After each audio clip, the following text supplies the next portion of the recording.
அண்மை செய்தியை பார்த்து வருகிறோம். எம்எல்ஏ சீட் தொடர்பாக இபிஎஸ் அறிவுறுத்தல் ஒன்றை வழங்கியிருக்கிறார். அது தொடர்பான அந்த அண்மை செய்தியை தற்போது பார்த்து வருகிறோம்.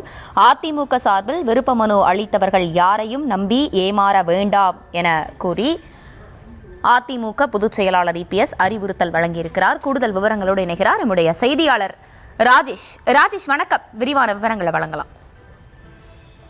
அர்ச்சனி வணக்கம். அதிமுக பொதுச் செயலாளர் எடப்பாடி பழனிசாமி அறிக்கை ஒன்றை வெளியிட்டிருக்கிறார். இதில் கட்சியினுடைய நிர்வாகிகளுக்கு இந்த அறிவுறுத்தல் வழங்கப்பட்டிருக்கிறது. குறிப்பாக எம்எல்ஏ சீட்டு வேண்டும், அதிமுக சார்பில் போட்டியிட வேண்டும் என்று சொல்லி பல பேர் அதிமுக சார்பில் கிட்டத்தட்ட 10,000க்கும் மேற்பட்டோர் விருப்ப மனு கொடுத்திருக்கிறார்கள். அவ்வாறு கொடுத்திருக்கக்கூடியவர்கள் நேர்காணல் செய்யப்படுவார்கள். அந்த நேர்காணலுடைய அடிப்படையிலே தான் அவர்களுக்கு சீட்டு இருக்கிறதா இல்லையா என்பது முடிவு செய்யப்படும்.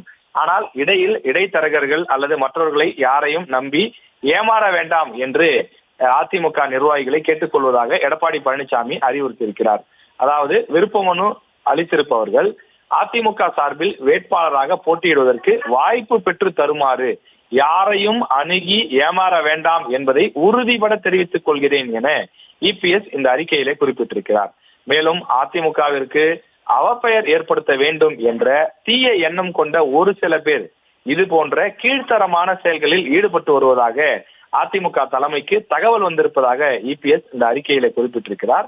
எனவே விருப்ப மனு அளித்திருப்பவர்கள் யாரையும் நம்பி ஏமாற வேண்டாம் என அன்போடு கேட்டுக்கொள்வதாகவும் அதிமுகவிற்கு உழைப்பவர்களுக்கு முக்கியத்துவமும் அங்கீகாரமும் உரிய நேரத்தில் வழங்கப்படும் என்றும் இபிஎஸ் குறிப்பிட்டிருக்கிறார்.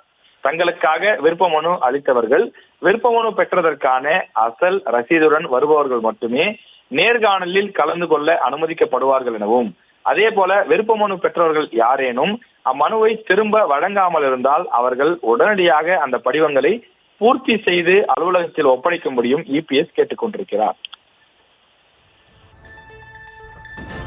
விவரங்களை வழங்கியமைக்கு நன்றி ராஜேஷ்.